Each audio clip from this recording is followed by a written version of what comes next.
Hi guys, I'm Mike. And I'm Stephen. And this is F1 Fanatics.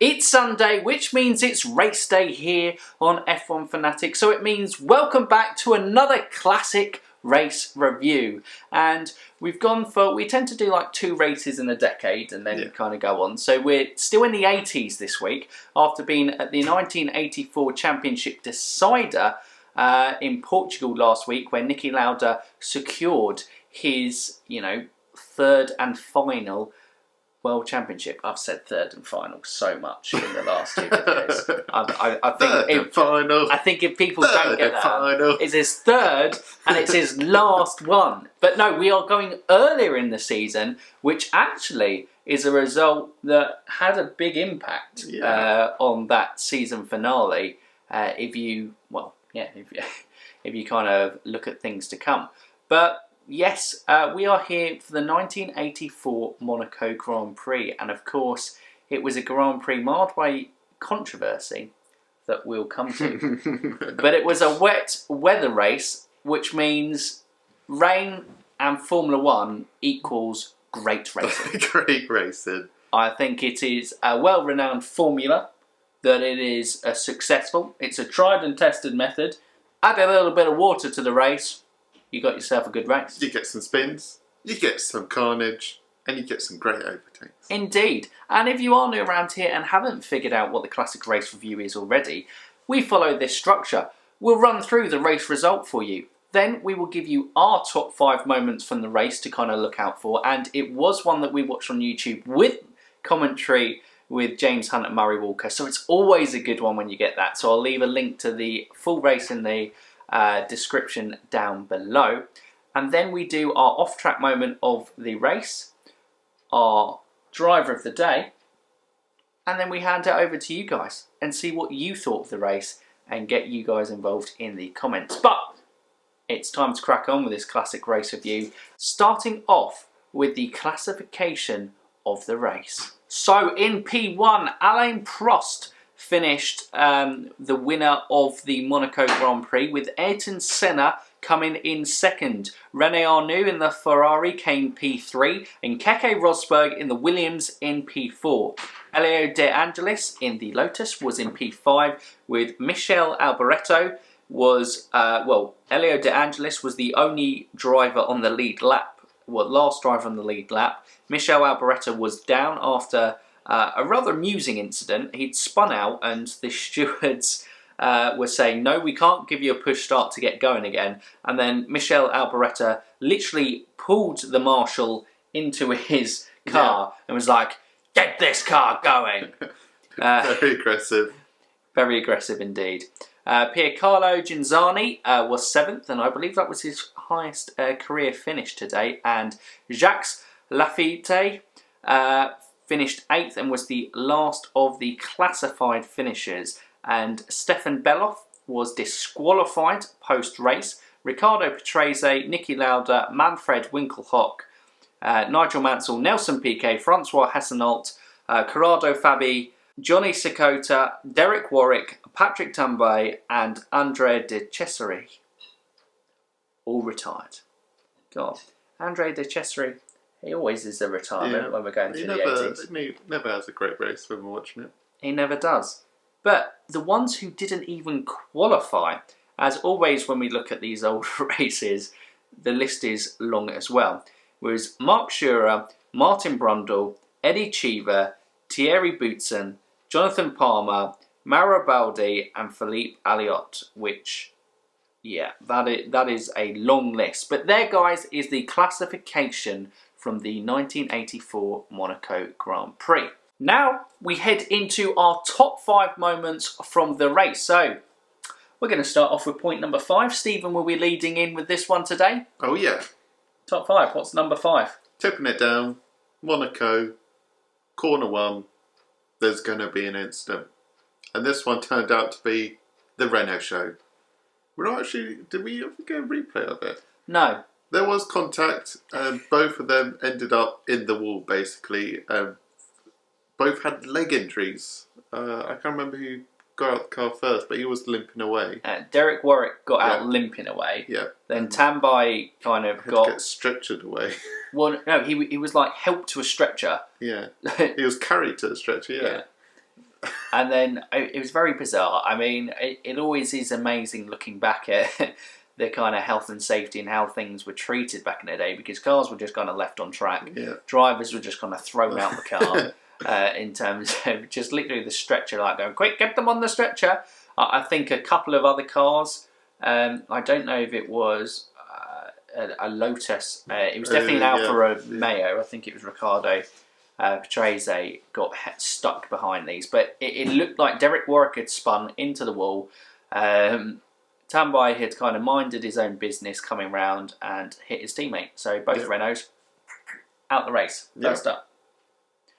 Point number 4 was, well, eventual championship winner, Niki Lauda. And he started off the race absolutely fantastic. I think he had started, he'd qualified further down and worked his way up through the field and came behind the Ferraris, who were running in 3rd and 4th at the time, with Alain Prost and Nigel Mansell basically had just gone off into the distance on this race. But he did 2 overtakes on the race that were the best overtakes in the race.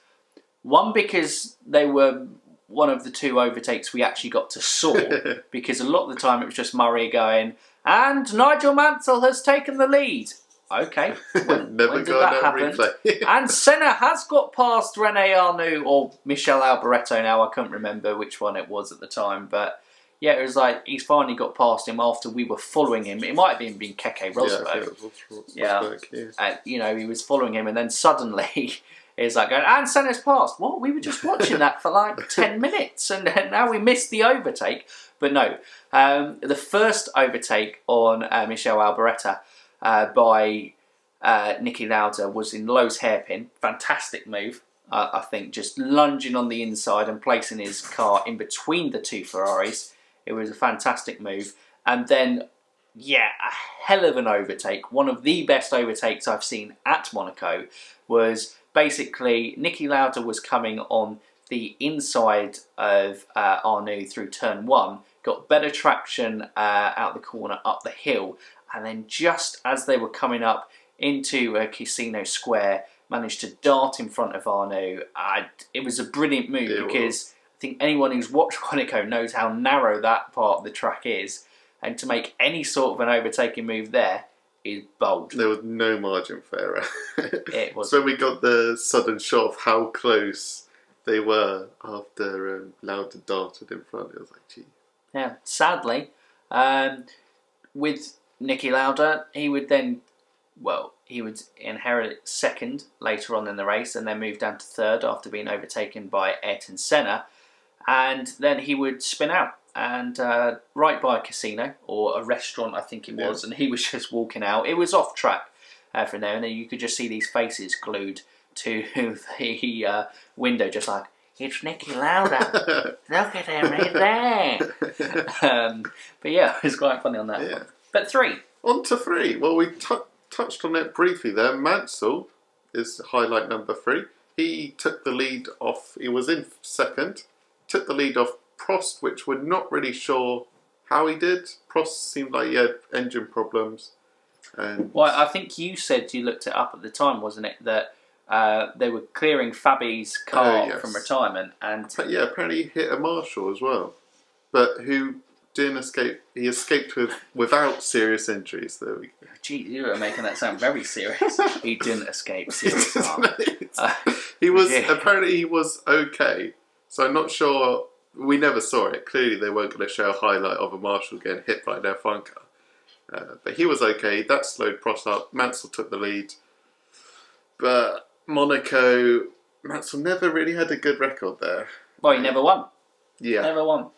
And his last opportunity in 1992 was obviously another classic race review, but this was the first time he ever led a race. It was going up the hill after turn 1, and he looked like he just lost it. Went into the barrier on the right, crossed the track into the other barrier, He managed to keep it going, but the damage was done. Yeah, I think the back suspension was completely gone. I think it was his right rear suspension, and the rear wing was just basically like wonky. Another missed opportunity for Mansell, because he was extending his lead on Prost.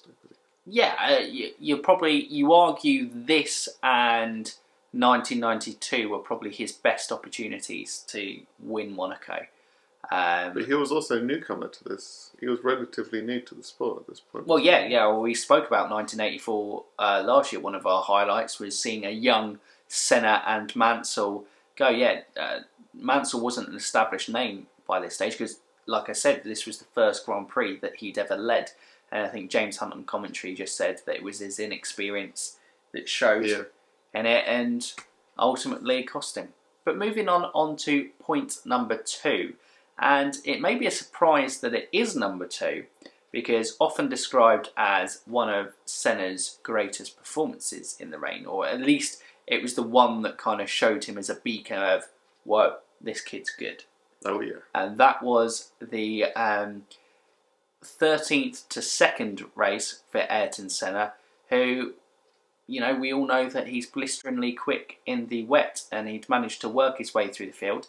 We didn't really see any of his overtakes other than the one on Niki Lauda, which was very good in terms of it's that coming out right on the tail of the McLaren of Lauda through Rascasse, then onto the main start-finish straight, and was able to overtake him going into corner 1. So it was a very impressive overtake. But it was a brilliant drive from Senna in a Toleman, and this will benefit. We'll talk about another driver, Belloff, who also had a fantastic race. But the Toleman and the Tyrrell that Belloff were driving were underpowered compared to the turbocharged cars at the start grid. And that actually turned out to be an advantage, because the turbo power, in the rain, you needed the throttle control a lot more for it. So I think James Hunt described it in commentary as, you first press the accelerator and it gives you nothing. Then it gives you everything. And so there isn't much control between 0 and everything. So the underpowered cars actually could get a lot more control, and so therefore were quicker in this scenario. But yeah, it was a brilliant drive from Ayrton Senna, and certainly one that announced him onto the stage of Formula 1 going, this kid might do something. Yeah. He might be alright. He may be decent. Yeah. But I know well. Number 1, I leave you in the capable hands of Stephen to explain this. Prepare yourself. The controversy. Okay. Heavy rain. Race. Prost on second to last lap, turns out to be. Points to the heavens when passing the Jackie Ickx, the race director, to go, come on boys, time to red flag the race. Next lap, red flag. At that point, Senna was catching Prost by about 4 seconds, so it was about 3 laps behind on overtaking, and Belloff behind him was also catching. Red flag, heavy rain, that's alright. It's the safest option, wasn't it? Yeah, safest option. It'd been raining all race. It surely is the best decision. Oh, 15 minutes later, the rain had stopped. The rain was actually easing at the point the red flag was pulled out. Turns out Jackie Ickx, the race director, was a Porsche driver. And what engine was Prost driving? Using a Porsche engine. Was Jackie Ickx red flagged the race so a Porsche engine would win? Maybe. F1 conspiracy theories return. So, so clearly Prost had won. They had red flagged it, and Prost, great. He was going to lose the race lead, and great result for him that the red flag was called out. Flash forward to the end of the season, Prost ends up losing the World Championship by half a point. So, I should say, 75% of the race wasn't completed, so they got half points in Monaco, which actually then cost Prost the World Championship. So Prost was actually a loser of the race, of the red flag. Senna, though, He would have won, wouldn't he? He would have done. He was catching him rapidly. Wrong! His engineers, although Senna believed it was always robbed, his race win, his engineers actually said he would have retired a few laps later because he'd been wrecking his suspension on the curbs. We saw one incident where he was chasing Rosberg, which went flying over the curb. So really, Senna, the red flag helped him get a podium position, in theory. But that's not it. Beloff in third. He qualified in 20th, made all his way up to 30th, as you said, with the non-turbo engines. He's having a great race. He was actually going quicker than Prost and Senna. So, in theory, he probably would have won the race if it hadn't been red flagged. Yeah? Wrong! He was disqualified because of underweight limit. So, really, it was carnage. We may have been robbed by a great end, but it was just carnage. I don't know. Yeah, the podium on that finish. So I don't know who did finish third in the end. Well, Beloff finished third before being disqualified, but I believe René Arnoux was promoted in the Ferrari to third place, and that's point one. Wrong again. No, right. That was point one.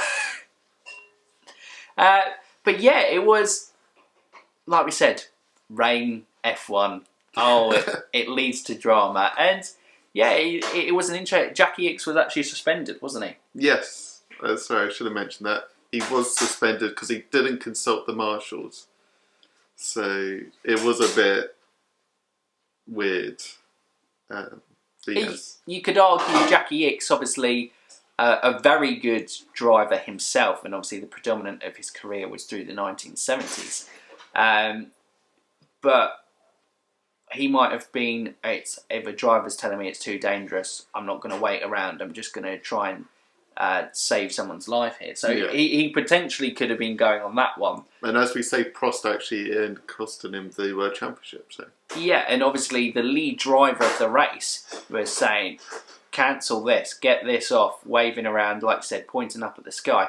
So there is understandable on that element that there was cause for it to act there, but he wasn't helped by the fact that the rain was easing and it did eventually stop. So only 15 minutes later. Yeah, we never really would have known what might have happened and what result might have happened in this race. But it was crazy. There was some brilliant overtakes, some that we saw, some that we didn't see. Yeah. We're just going to assume that they were any overtakes in those conditions, because literally the spray made it so difficult for cars to follow, wasn't it? Yeah. It was absolutely horrendous, but it was very impressive, and it was a great watch. We enjoyed that, and always it's a great race when you got Murray Walker and James Hunt commentating, which moves us on to the off-track moment of the week.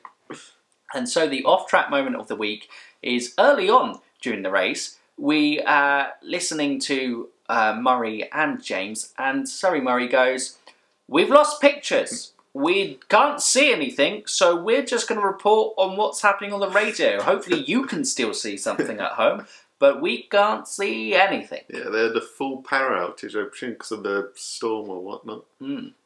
Yeah, they lost the cameras. And then we completely lost them. Yeah. It just suddenly went quiet, and then this... But we weren't sure. We were like, is this someone's got the YouTube clip and just cut the commentary for a bit? And then suddenly his voice came, "We appear to have lost Murray and James in the commentary box. We are working to amend this, but for now we will leave you with the live action on track." And so we did, until suddenly they came back and the audio was a little bit funny. There was like a weird humming in the noise while they were talking. But we, from that point on, kept the commentary for the rest. But it was very amusing, just as always, the show must go on. We can't really see what's happening because we don't know what's going on.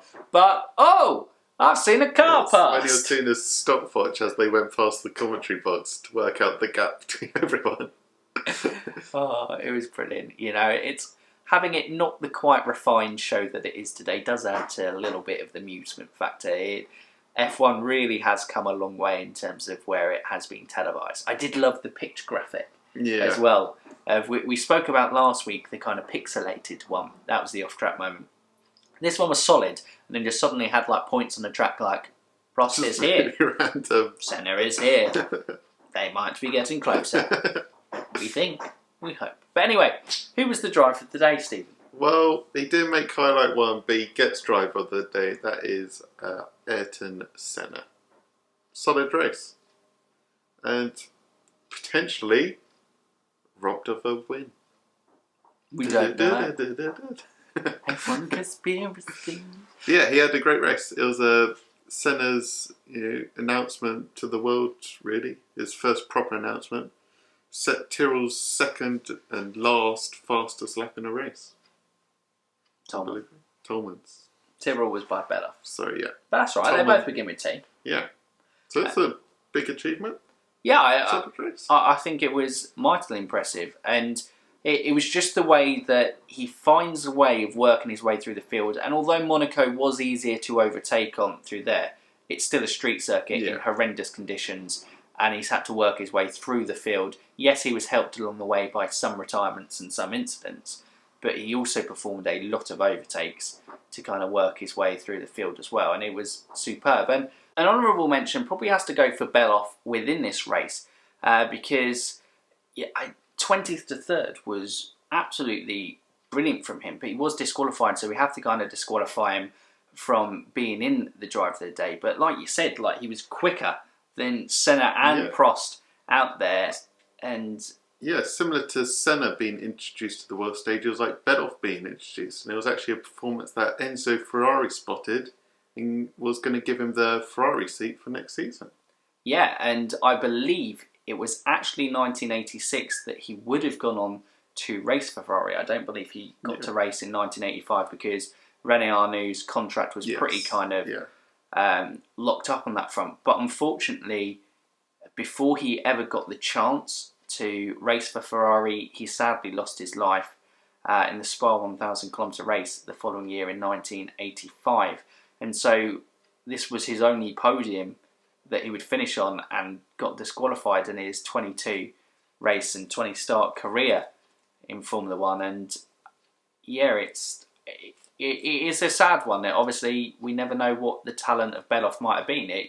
Maybe, it might have been Belloff and Senna fighting on track for world titles as well, along with the Mansell's, PK's, Prost of the times. Maybe he would have brought himself into that bracket. It certainly would have been interesting to do. But yes, he definitely deserves an honourable mention for his race, because he was pretty brilliant. But Ayrton Senna still gets driver of the day. But that's it from us, guys. That is another classic race review, and it was a brilliant race to watch. And as always with the classic race reviews, we highly recommend that you do watch them. In terms of, like I said, we'll leave a link in the description down below to the full race on YouTube. It's only an hour and 14 minutes of your time because of that kind of early red flag finish. But it's still a great hour and 14 minutes to watch. So comment down below. What were your top 5 moments from the race? What was your off-track moment of the race? And who was your driver of the day? Do you even give it to Alain Prost, who was just kind of comfortably going within his legs? He controlled it, to be fair. He did. He made no mistakes. He had a flawless race. It's the second race second race that Prost has won that we haven't given driver of the day to. We do like Prost. Yeah, honestly, he's the professor, as they say. Just clinical, gets the job done. We'll maybe focus on a Prost race in the coming weeks. Yeah, maybe we will. Give him a shout out. We'll show Alain some love. But if they're new around here or haven't done so already, what can they do, Stephen? They can like, they can subscribe, they can ding that bell. Ding that bell. But that's it from us, guys. So for now, you F1 fans, keep racing.